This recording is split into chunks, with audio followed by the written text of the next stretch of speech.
Bueno, buenas tardes a todos, porque ya estamos después del café, ya toca empezar a decir buenas tardes.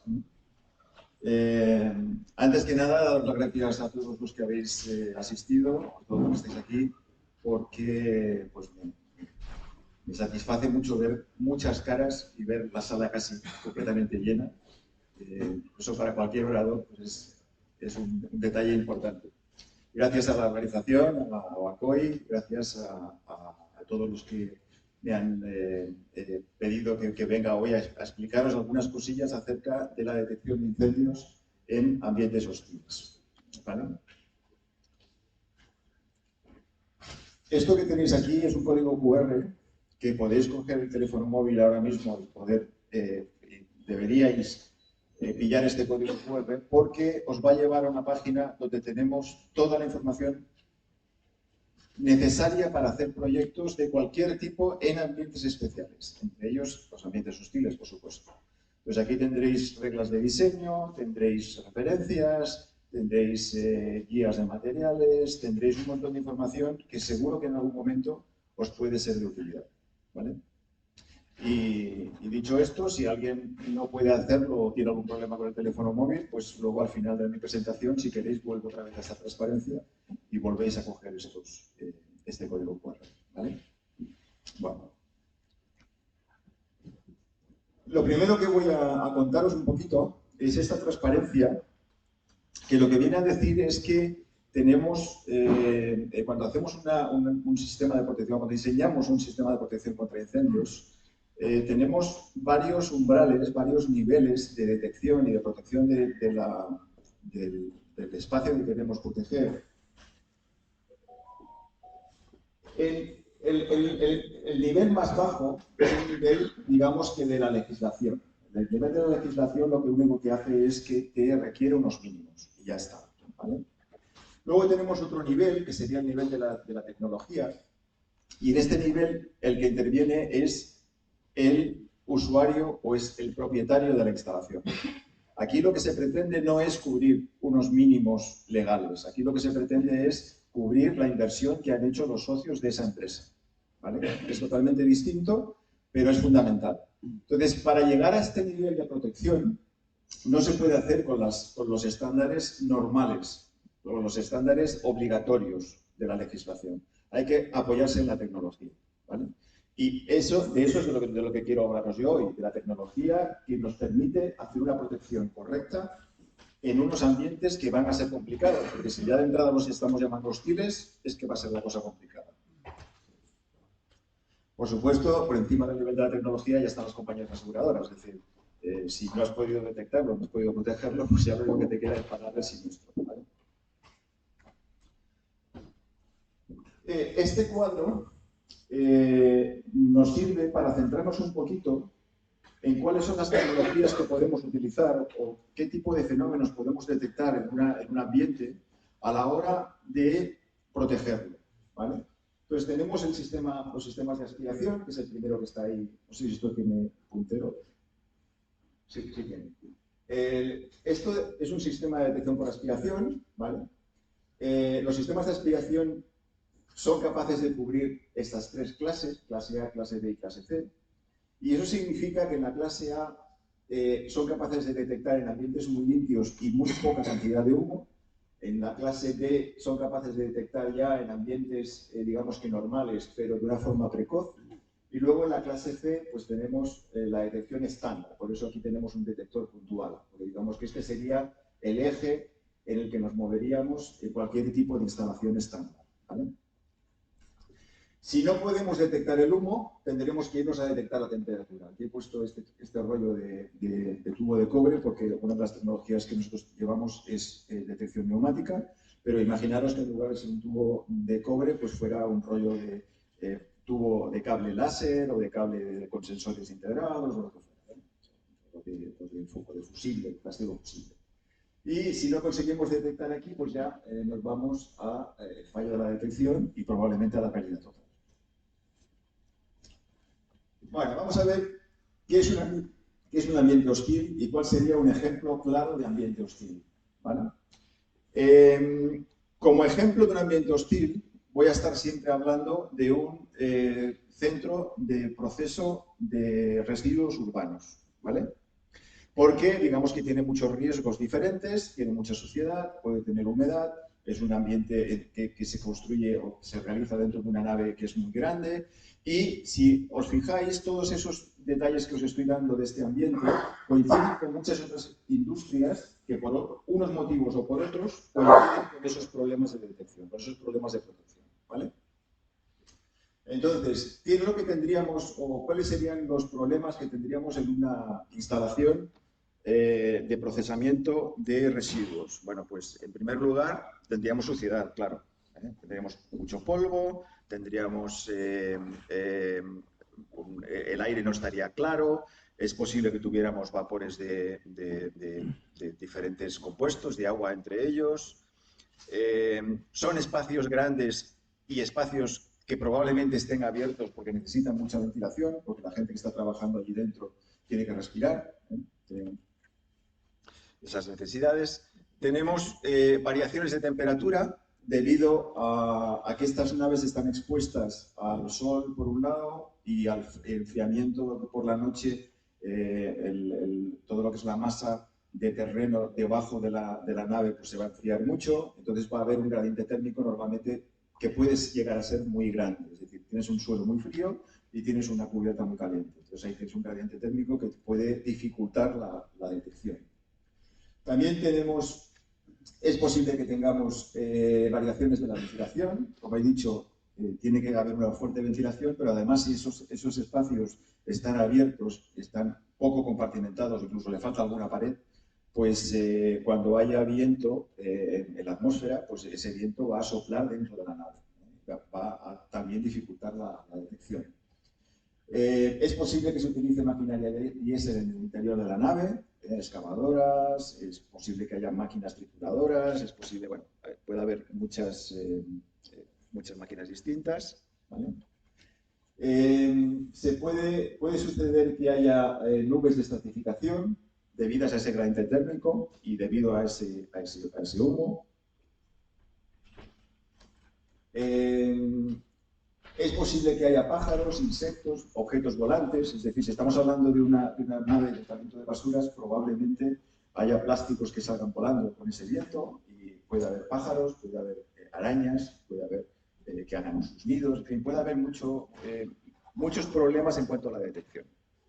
Entonces aquí tenemos que buscar un equilibrio. Tenemos que ver, por un lado, una detección que sea lo suficientemente rápida y lo suficientemente fiable, por un lado, y por otro, tenemos que procurar que no se produzcan falsas alarmas y que se puedan mantener correctamente, ¿vale?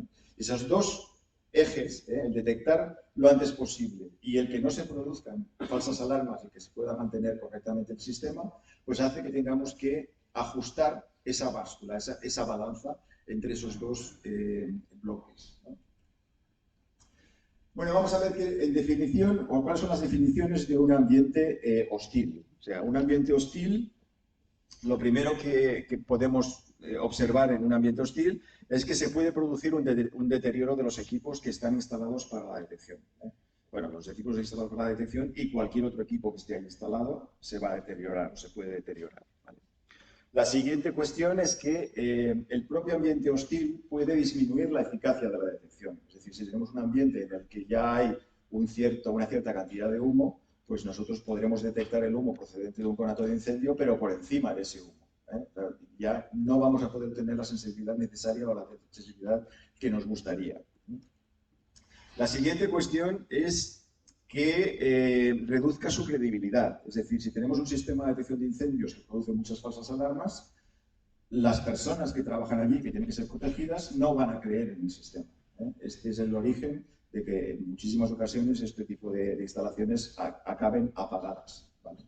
Apagadas y con una cierta impresión de la gente que lo tiene que sufrir de que no vale para nada y de que no hace más que que molestar más que otra cosa, ¿no? Eso lo tenemos que evitar. Luego tenemos el caso contrario, es decir, el caso en el que el sistema o la instalación de detección contra incendios puede afectar al ambiente, ¿eh? Esto sucede principalmente cuando estamos hablando de ambientes con riesgo de explosión, ¿eh?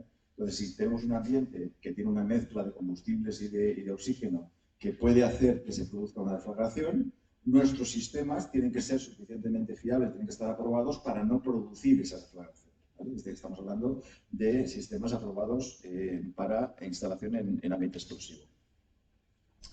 Y por último, tenemos que estar pensando, o tenemos que pensar en las limitaciones que nos vamos a encontrar en cuanto al mantenimiento. Es decir, un sistema de detección de incendios, sea cual sea su marca, modelo, categoría, precio, si no está mantenido, no va a servir de nada.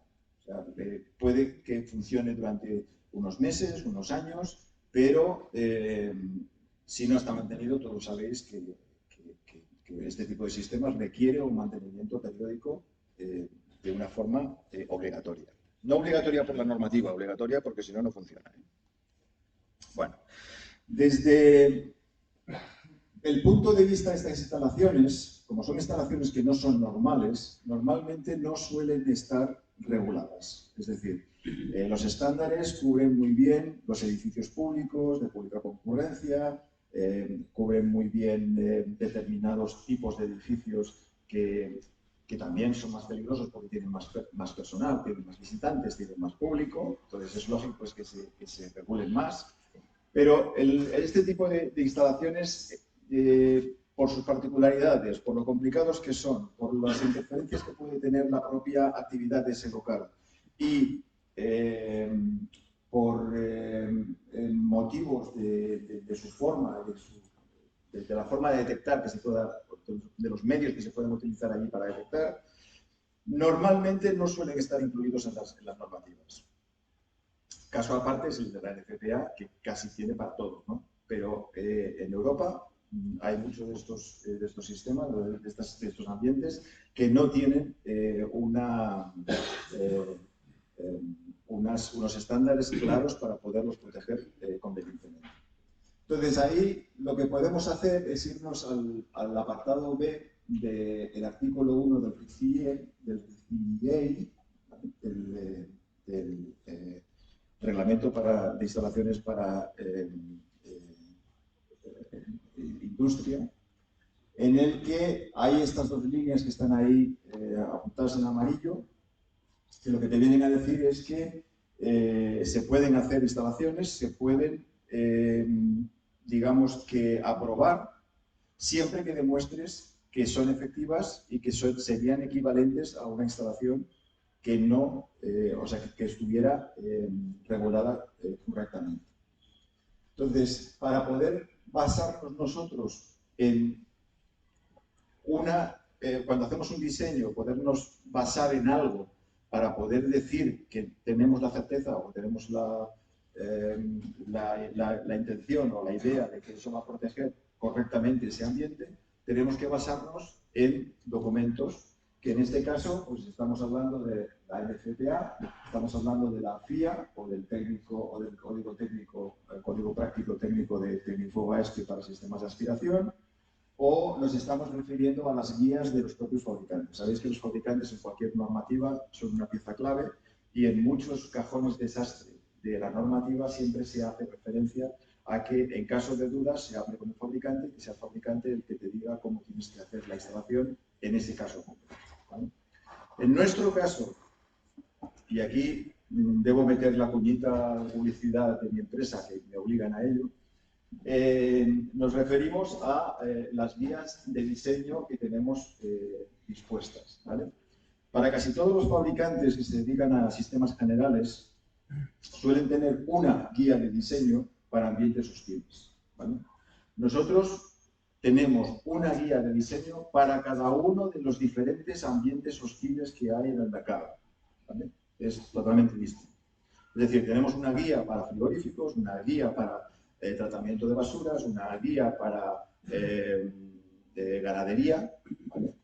O una guía para cualquier cosa que os imaginéis, ¿vale? Y si no la tenemos hecha todavía, pues estamos todavía progresando en ellas y generando más guías de este estilo. Por eso os he dado el código QR anterior, porque este tipo de información os va a ser de mucha ayuda en este tipo de ambientes especiales. Bueno, cuando estamos trabajando con ambientes hostiles, podemos utilizar alguna de estas tecnologías. De nuevo, el detector tradicional, el detector puntual que hay en esta imagen, es solamente como referencia, ¿vale? Porque normalmente, o sea, los detectores puntuales no están pensados para funcionar en ambientes hostiles y además los detectores puntuales, puesto que lo tienes por fuerza que meter dentro de ese ambiente hostil, van a sufrir la hostilidad del medio y por lo tanto van a dejar de funcionar en un tiempo corto, meses o quizás un año, pero van a dejar de funcionar. Entonces no son adecuados para ambientes hostiles. Pero aquí los sistemas adecuados serían los detectores de humo por aspiración, los detectores lineales de categoría industrial, no los confundáis con los detectores lineales normales, ¿vale? Y los sistemas de detección de temperatura lineales, ¿vale? Entonces, en este caso, los detectores de aspiración siempre es lo mejor para detectar el humo, pero también es lo más delicado. Es lo que va a requerir más medios para proteger el propio equipo y además va a ser el que te va a obligar a hacer un mantenimiento más exigente, ¿vale? Luego tenemos los detectores lineales de humo, las barreras de infrarrojos de grado industrial, que por ser de grado industrial tienen una serie de características que luego os explicaré, que permiten prolongar el espacio de mantenimiento para barreras en este tipo de ambientes especiales, ¿vale? Y por último, si por diferentes motivos no podemos detectar el humo, bien porque sea un espacio abierto con mucha ventilación, bien porque haya mucha contaminación y no se pueda detectar el humo porque no sería indicativo de que se está produciendo un incendio, pues entonces habría que utilizar una detección de temperatura. Y aquí entraría la detección de temperatura lineal, ¿vale? Que puede ser, pues el nuestro, la detección por tubo neumático, o láser, o electrónica, o fusible, o lo que sea, ¿no? Pero todo sería detección de temperatura lineal. Bueno, cuando hablamos de detección por aspiración, lo primero que tienes que tener en cuenta es que cuando tenemos un ambiente hostil, sería este ambiente de aquí, el detector nuestro no lo tenemos que poner dentro y tenemos formas de no poner dentro el detector de aspiración, ¿vale?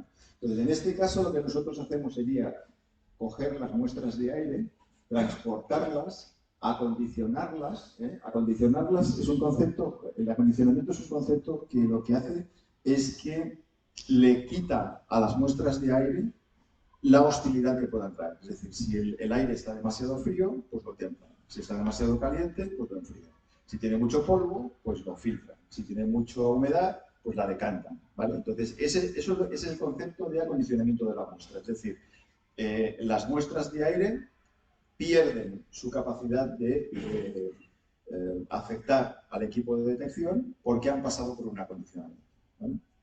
Entonces, de aquí ya entraría en el detector, aquí se analizaría la cantidad de humo que pudiéramos establecer y luego normalmente se suele retornar al mismo ambiente, porque ese es un aire que tiene determinados compuestos, determinadas partículas y lo estamos sacando del ambiente hostil a un ambiente seguro. No deberíamos volcarlo en el ambiente seguro, porque lo estaríamos convirtiendo también en ambiente hostil, ¿vale? No sé si me explico suficientemente claro el concepto, pero siempre habría que retornarlo al ambiente hostil. Una de las características que tiene el ambiente hostil en cuanto a la aspiración es que puede producir ensuciamiento de las tuberías, de los filtros, de los propios detectores por dentro, etc., ¿vale? Entonces, para ello, pues hay que tener en cuenta luego lo que os he dicho al principio, el mantenimiento. Pues en este caso, tendríamos equipos de mantenimiento manuales y equipos de mantenimiento automáticos. Estos sistemas de mantenimiento automáticos son pequeños robots que se programan para soplar las tuberías, por ejemplo, una vez al día. Entonces, si tú tienes esas tuberías sometidas a mucho polvo, pero las soplas una vez al día, siempre están limpias, ¿vale? Entonces, ese es el tipo de recursos que utilizamos en este tipo de ambientes. Cuando estamos hablando de un ambiente ATEX, bueno, pues básicamente utilizamos las mismas reglas que para un ambiente normal. Lo que sucede es que aquí, al ser ATEX, pues tenemos que emplear recursos adicionales, ¿vale? Esos recursos adicionales, en primer lugar, sería el material de la tubería. Esta tubería, hasta el apagallamas, tendría que ser de acero, ¿vale? y además tendría que estar aterrado. Para alentar en la zona de riesgo tendría que estar aterrado. Entonces, una vez aquí, le ponemos una apagallamas a la entrada, una apagallamas a la salida. La salida la devolvemos otra vez al mismo ambiente para no contaminar el ambiente seguro con posibles gases que puedan ser inflamables. Y el resultado es que podemos detectar un ambiente ATEX con un detector de aspiración, con su envolvente de protección. Ese envolvente de protección no es un envolvente ATEX, es un envolvente capaz de soportar una deflagración dentro del detector de aspiración que pudiera lanzar trozos de plástico contra personas que no están protegidas. Recordemos que esa instalación se hace en zona segura, por lo tanto, en zona segura no hacen falta EPIs para las personas que están trabajando allí. Al no tener EPIs, no llevan gafas de protección, no llevan casco, no llevan ropa resistente. Por lo tanto, si se produce una explosión dentro de un detector y salen trozos de plástico, pues probablemente les puedan hacer más daño si llevan esos EPIs puestos, ¿vale? Por lo tanto, hay que meterlos dentro de una caja de protección. Luego tenemos los frigoríficos, ¿vale? Los frigoríficos, como os he dicho antes, tenemos una guía de diseño y unos seminarios, unos cursos para cada una de esas verticales que os estoy hablando.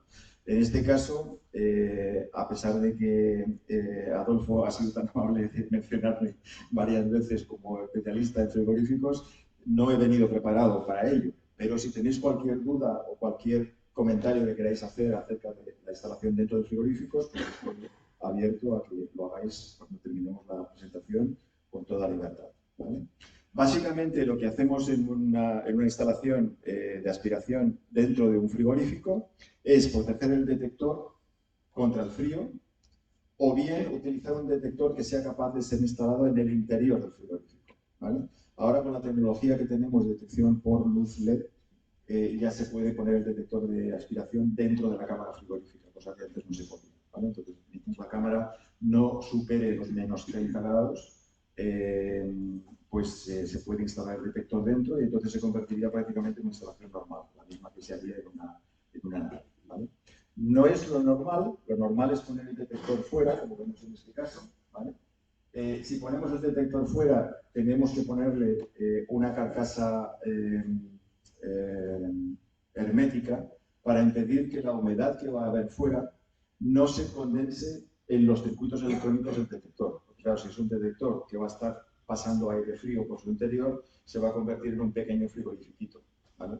Si se convierte en un frigorífico, resulta que en el exterior tenemos una temperatura superior y por lo tanto más humedad que la que hay dentro de la cámara frigorífica, pues se va a producir condensación y esa condensación es incompatible con los circuitos electrónicos, ¿vale? Entonces habría que ponerle una carcasa.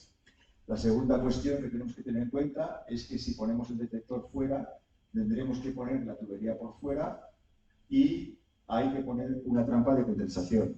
La trampa de condensación normalmente siempre la vamos a ver vacía, ¿vale? No, la trampa de condensación no se pone porque el frío, el aire que esté dentro de la cámara al pasar por la tubería vaya a condensar. Eso es muy difícil porque pasa exactamente lo contrario. Es decir, dentro de la cámara frigorífica hay menos humedad que fuera de la cámara frigorífica. Por lo tanto, cuando el aire frío se calienta, en realidad se vuelve hidrófilo. Es decir, en realidad lo que quiere es más agua, ¿eh? No suelta el agua. Es justo al contrario de lo que podríamos pensar. Y luego, pues, si la tubería la ponemos por fuera, la solución más adecuada sería hacer una construcción de este estilo, ¿vale? Aquí, aquí dentro de esta pieza habría una laminita, un disco, en donde haríamos el orificio que vendría calculado con el programa de cálculo del software correspondiente a ese detector de aspiración para limitar la cantidad de aire que pueda tragar por esa toma, porque el resto de la toma va a ser siempre de 25 milímetros, todo el resto va a ser de 25 milímetros. La idea es que si tenemos cualquier problema en la toma de muestras de la cámara frigorífica, podamos desmontar este raco y tener acceso con un diámetro suficiente para meter cualquier herramienta y poder romper cualquier acumulación de escarcha o de hielo que se pueda producir en ese canal, ¿vale? O sea que este tipo de construcción son las que recomendamos para frigoríficos si la instalación se hace por fuera. Si la instalación se hace por dentro, como ya he dicho antes, al meter el detector dentro de la cámara se convierte en una instalación normal y corriente, pues para una nave a 20 grados de temperatura ambiente. El caso contrario es que tengamos mucho calor. En este caso, cuando hay mucho calor, también tenemos mucha humedad. Esto sería un ejemplo pues, que podríamos verlo, este tipo de instalaciones, en una empresa de cartonajes o de papelera. El papel se hace con pulpa, con agua, se estira, se pliega y luego hay que secarlo. Y al secarlo pasa por unas máquinas que se calientan mucho, producen mucho polvo, mucha fibra de papel, producen mucha humedad y aire muy caliente. Entonces todo eso lo tenemos nosotros que recoger, lo tenemos que recoger y lo tenemos que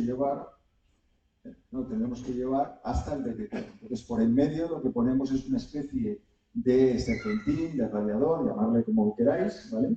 Ese serpentín o ese radiador al final acaba en un decantador de humedad y este decantador de humedad, que es un equipo distinto al que os he contado antes para las cámaras de frío, pues va condensando el agua y va cayendo el agua que pueda traer. De forma que el aire que llega al detector llega suficientemente seco y con suficiente cantidad de humo como para ser detectado. Tened en cuenta que cuando tú mezclas humo con aire húmedo y luego decantas el agua, probablemente ese agua arrastre parte del humo. Entonces, el detector de aspiración necesitas que sea de una cierta sensibilidad, de alta sensibilidad, para poder detectar menos humo del que se esperaría que tuvieras en ese momento, ¿vale?